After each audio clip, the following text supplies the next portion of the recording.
Welcome to SSP zone. आप सभी को मेरी तरफ से नमस्ते। आज का वीडियो हम लेकर आए हैं 6th to 12th and all competitive exam जैसे HSSC, SSC, CPO, CGL, जितने भी आपके कॉम्पिटिटिव एग्ज़ाम हैं उनके लिए इंग्लिश ग्रामर का टॉपिक। तो आपके अपने YouTube चैनल SSP जोन को ज़्यादा से ज़्यादा सब्सक्राइब करें और यदि आपको वीडियो अच्छा लगे तो वीडियो को लाइक करें और कमेंट करके बताएं कि जो करवाने का तरीका है वो कैसा है। तो बढ़ते हैं आगे, हमारा जो ग्रामर का टॉपिक है। Good evening students, welcome to SSP zone. हमने ग्रामर स्टार्ट की थी कल, हमने मोडाल्स का टॉपिक स्टार्ट किया था, उसका इंट्रोडक्शन किया था, एक दो मोडाल्स का यूज़ भी किया था। तो एक बार जल्दी से उसको रिवाइज़ करवा देते हैं। मोडाल्स यानी कि मोडाल्स का मीनिंग होता है मूड, यानी मोडाल्स मूड को रिप्रेजेंट करते हैं। ये वर्ब का एक पार्ट है। वर्ब का मतलब क्रिया यानी कि डूइंग एक्शन। दो तरह की होती है, हेल्पिंग और मेन। हेल्पिंग वर्ब फिर से दो तरह की होती है, प्राइमरी ऑक्सिलरी वर्ब्स और मोडाल्स, जिसमें कि बी की फॉर्म, डू की फॉर्म और हैव की फॉर्म आती है। और मोडाल्स हमने इस तरह से लिख लिए थे। और मोडाल्स और प्राइमरी ऑक्सिलरी वर्ब्स का मेन जो डिफरेंस होता है वो ये है कि ये मेन वर्ब और हेल्पिंग वर्ब दोनों होती है और मोडाल्स केवल हेल्पिंग वर्ब ही होती है और इसको एक मेन वर्ब की ज़रूरत पड़ती है। हमने यूज़ ऑफ कैन और कुड किया था, यानी कि एबिलिटी, कैपेसिटी, पॉसिबिलिटी और परमिशन के लिए कैन का यूज़ होता है। यही चीज़ें अगर पास्ट में चली जाएं तो ऑटोमेटिकली कुड का यूज़ हो जाता है। ओके। और उसके बाद हमने किया था यूज़ ऑफ मे और माइट। मे भी ऐसे ही परमिशन, विश या प्रे, पॉसिबिलिटी, इन चीज़ों के लिए यूज़ होता है और मे की पास्ट फॉर्म माइट होती है। तो बेसिकली हमने कैन, कुड, मे और माइट यहाँ तक कर लिया था। आज के लिए स्टार्ट करते हैं। सबसे पहले यूज़ ऑफ वुड। वुड का देखिए, हमने सबसे पहला यूज़ ऑलरेडी हमने कर लिया था कल ही, पोलाइट रिक्वेस्ट। पोलाइट रिक्वेस्ट के लिए वुड आता है और इसमें आप समझ ही गए होंगे, कुड भी आता है और वुड भी आता है।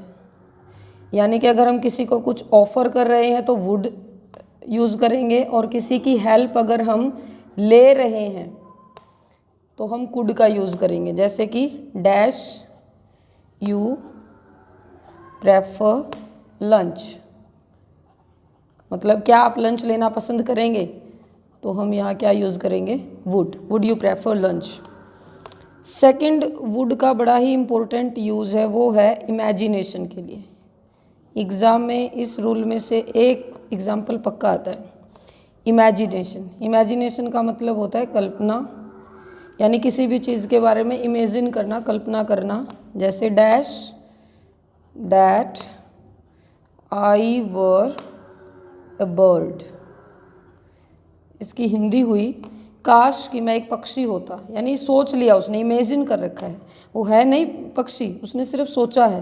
तो ऐसे सेंटेंस में वुड आता है। और यहाँ मैंने एक आपको कल बताया था, साइन ऑफ एक्सक्लेमेशन के लिए दो ही मोडाल आते हैं, या तो मे या तो वुड। अगर वो कोई इच्छा या प्रार्थना है तो आप मे का यूज़ करेंगे और अगर कुछ इमेजिन कर रखा है तो आप वुड का यूज़ करेंगे। इसी तरह से जैसे एक और एग्जांपल देखिए,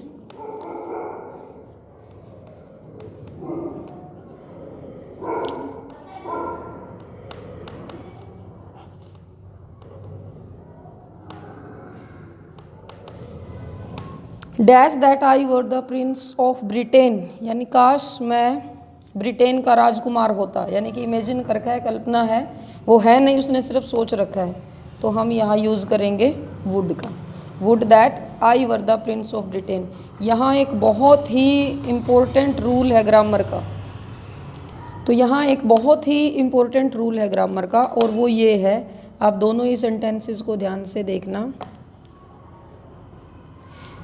आई के साथ वर का यूज़ कर रखा है, यानी कि इसमें एक और रूल मैं ऐड कर देती हूँ। जब भी कुछ इमेजिनेशन हो, कुछ कल्पना हो, तो ही, शी, इट, भले ही सिंगुलर प्लूरल ही क्यों ना हो, ये सब के सब इंक्लूडिंग आई सब पास्ट प्लूरल लेने लगते हैं। पास्ट प्लूरल सभी के साथ पास्ट लगता है। पास्ट लगेगा एक तो ऊपर से प्लूरल लगेगा। यहाँ मैं यू वी को भी लिख देती हूँ क्योंकि उनके साथ नॉर्मली लगता भी है और यहाँ भी ऐसे यूज़ करना आपने। ऐसा नहीं है कि इनके साथ वाज लगेगा, नहीं। जब भी इमेजिनेशन हो तो कोई भी प्रोनाउन क्यों ना हो, सब के सब पास्ट टेंस लेंगे, ध्यान रखना, और पास्ट में भी प्लूरल लेंगे। ओके, चलिए नेक्स्ट रूल है इसके लिए। 2 रूल कर चुके हैं हम। पोलाइट रिक्वेस्ट में कुड आता है और वुड आता है। हेल्प लेनी है तो कुड, कुछ ऑफर करना है, हेल्प देनी है पोलाइट रिक्वेस्ट से तो हम वुड का यूज़ करते हैं। सेकंड रूल है इमेजिनेशन, कल्पना, जैसे कि would that I were a bird, काश में एक पक्षी होता, यानी सोच रखा है। साइन ऑफ एक्सक्लेमेशन की आप पहचान रखना जरूर। साइन ऑफ एक्सक्लेमेशन अगर है 2 ही मोडाल यूज हो सकते हैं, या तो मे या तो वुड। अगर वो प्रार्थना है तो मे का यूज होएगा, अगर वो इमेजिनेशन है तो वुड का यूज होएगा। और सबसे इम्पोर्टेंट चीज़, क्योंकि आप इसको वर्ब का टॉपिक भी है 10th क्लास में भी और 12th में भी है, और वैसे भी ये सबके लिए इम्पोर्टेंट है कि जब आई के साथ वर, ही के साथ वर, शी के साथ वर नॉर्मली कभी नहीं लगता, लेकिन इमेजिनेशन वाले सेंटेंस में लगता है। थर्ड रूल है रादर देन। इसमें आपको कुछ भी याद करने की ज़रूरत नहीं है। इसमें सिर्फ ये है कि अगर किसी सेंटेंस में रादर और देन आ जाए तो ऑटोमेटिकली उस सेंटेंस में वुड का यूज़ होता है, क्योंकि ये पेयर बनता है वुड रादर देन का। जैसे कि I dash rather die than beg. मैं आपको एक बार इसके ट्रांसलेशन समझा देती हूँ। I dash rather die than beg, मतलब मैं मरना पसंद करूँगा बजाय कि भीख मांगने की। तो इसकी हिंदी होती है रादर देन की बजाय की। ये भी याद रखना, आप कंजक्शन में भी आता है ये। आई वुड रादर डाई, तो यहाँ कुछ सोचना ही नहीं है आपने, just use would. I would rather die than beg, मतलब मैं मर जाऊँगा लेकिन भीख नहीं मांगूंगा, या मैं मरना पसंद करूँगा बजाय कि भीख मांगने के। तो इसमें बस आप रादर और देन का ध्यान रखना। रादर और देन अगर आए हैं तो ऑटोमेटिकली हम वुड का यूज़ करेंगे। और इसका नेक्स्ट जो यूज़ है वो है किसी भी पास्ट हैबिट के लिए। पास्ट हैबिट के लिए, और पास्ट हैबिट के लिए जैसे कि कोई भी अगर सेंटेंस में उसकी आप हिंदी करेंगे तो करते थे, कोई भी काम करते थे, किया करते थे जैसे कि, तो इस तरह से ट्रांसलेशन आएगी, आप यूज़ करेंगे। जैसे मैं एक एग्जांपल लिख देती हूँ। Gandhi ji dash spin for hours, मतलब गांधी जी घंटों तक काता करते थे, यानी चरखा काता करते थे। तो ये गांधी जी की पास्ट हैबिट है, तो इसमें हम यूज़ करेंगे वुड। और मैं आपको यहाँ पर एक चीज़ और बता दूँ, एक और रूल आपको क्लियर हो जाएगा। पास्ट हैबिट के लिए भी 2 मोडाल यूज़ होते हैं, यूज्ड टू बी और दूसरा है वुड। ठीक है, तो अगर ऑप्शन में अगर वुड ना आए, यूज टू दे रखा है, तो आप ज़रूर यूज़ करना। एक और सिचुएशन दे देता है कई बार एग्जामिनर आपको, जैसे Gandhi ji dash to spin for hours. अब इसमें आपको मान लीजिए ऑप्शन दे दिए उसने, आपको वुड भी दे दिया, यूज्ड भी दे दिया और यूज्ड टू भी दे दिया, तो सोचिए आप किसका यूज़ करेंगे। इसमें देखिए वुड का यूज़ नहीं होगा। क्यों नहीं होगा? क्योंकि ऑटोमेटिकली टू उसमें दे रखा है। यहाँ यूज्ड टू भी नहीं आएगा क्योंकि एक टू ऑलरेडी है उनके पास। तो यहाँ आपको थोड़ा सा ट्विस्ट करके सेंटेंस दे रखा है, तो आपको क्या यूज़ करना पड़ेगा? Used. Gandhi ji used to spin for hours. Okay, तो ये वुड के यूज हैं। सबसे पहला था polite request, imagination, rather than की जोड़ी है इसके साथ, और नेक्स्ट था किसी भी पास्ट हैबिट के लिए, और उस सेंटेंस की ट्रांसलेशन करने से आएगा कि ये कोई भी काम ऐसे किया करते थे। तो इसमें यूज टू भी आ सकता है और वुड भी आ सकता है। ओके, नेक्स्ट है मोडाल्स में use of should, ought to और मस्ट। देखिए शुड, आउट टू और मस्ट, इनको हम एक साथ ही करेंगे। इन तीनों का मतलब होता है चाहिए। जब भी आप ट्रांसलेशन करेंगे शुड, ought to और must तीनों का ही मीनिंग होता है चाहिए, यानी कोई भी काम करना चाहिए। तो सबसे पहले हम लेते हैं शुड को और ought to को। देखिए शुड और ought to दोनों का मीनिंग सेम है, यानी जहाँ शुड का यूज हो सकता है वहाँ नॉर्मली ought to भी आ सकता है, और इन दोनों का यूज होता है मोरल ड्यूटी के लिए।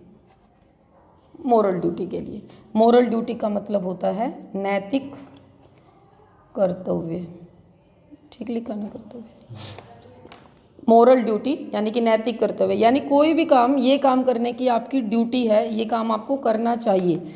जैसे we dash help the poor, मतलब हमें गरीबों की मदद करनी चाहिए, यानी ये हमारा कर्तव्य है, हम मदद करें या ना करें लेकिन करनी चाहिए। तो यहाँ आपको सोचने की भी ज़रूरत नहीं है, यहाँ शुड भी ठीक है और यहाँ ought to भी ठीक है। लेकिन वही यूज टू वाली बात है, अगर इस सेंटेंस को एग्जामिनर इस तरह से दे दे we dash to help the poor, फिर आप क्या यूज़ करेंगे? यहाँ शुड नहीं यूज़ कर सकते आप, क्योंकि वहाँ एग्जामिनर ने आपको मतलब कंपेल कर दिया है कि आप यहाँ सिर्फ और सिर्फ किसका यूज़ करेंगे? ought to का। We ought to help the poor. अभी इसमें थोड़ा सा स्ट्रॉन्ग मॉडल हम इंट्रोड्यूस करते हैं और वो है मस्ट। मस्ट मोरालिटी को तो दिखाता है, लेकिन ये मोरल कंपल्शन को दिखाता है।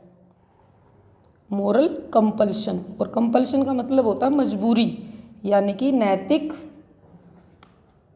मजबूरी, यानी जो काम मजबूरी में आप पसंद करें या ना करें आपको करना पड़ेगा, उसके लिए आप मस्ट का यूज़ करेंगे। जैसे कि देखिए we dash follow the traffic rules.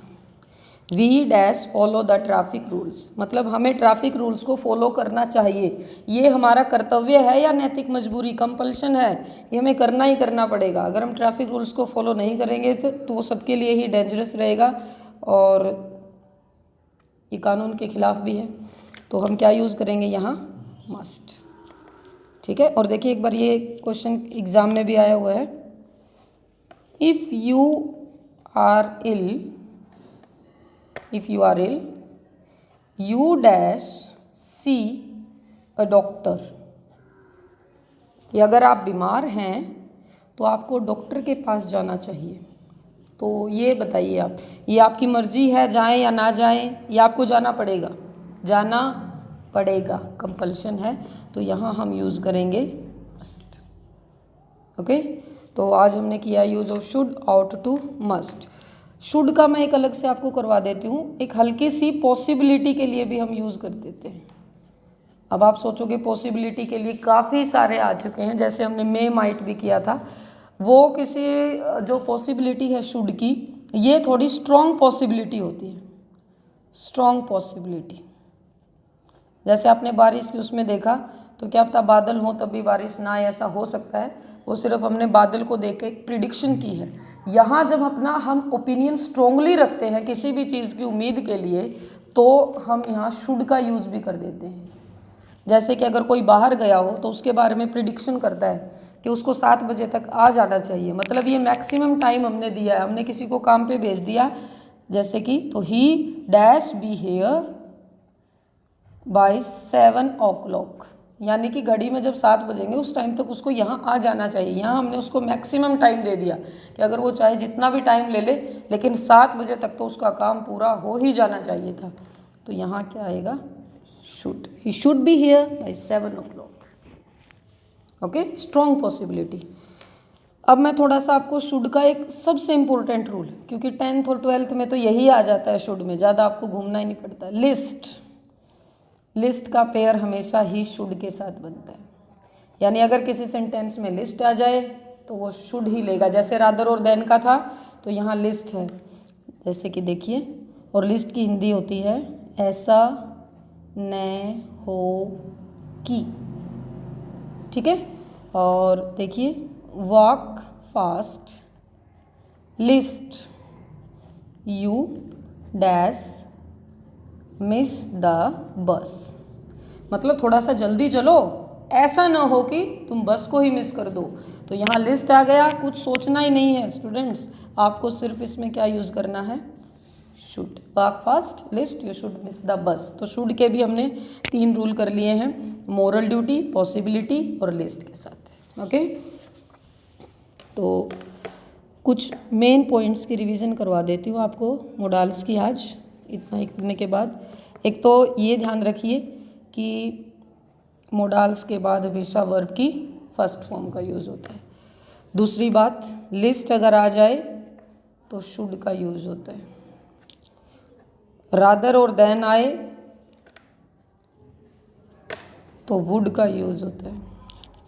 Capacity हो, मैंने इसको कैपेसिटी और एबिलिटी को इकट्ठा ही कर लिया, कोई भी कैपेसिटी हो, चाहे मेंटल हो चाहे फिजिकल हो, आप कैन, और अगर पास्ट है तो कुड का यूज़ करेंगे। तो इस तरह से आप अपने रूल्स को थोड़ा सा इकट्ठा करके चलिए ताकि आपको दिक्कत ना आए रिवीजन में।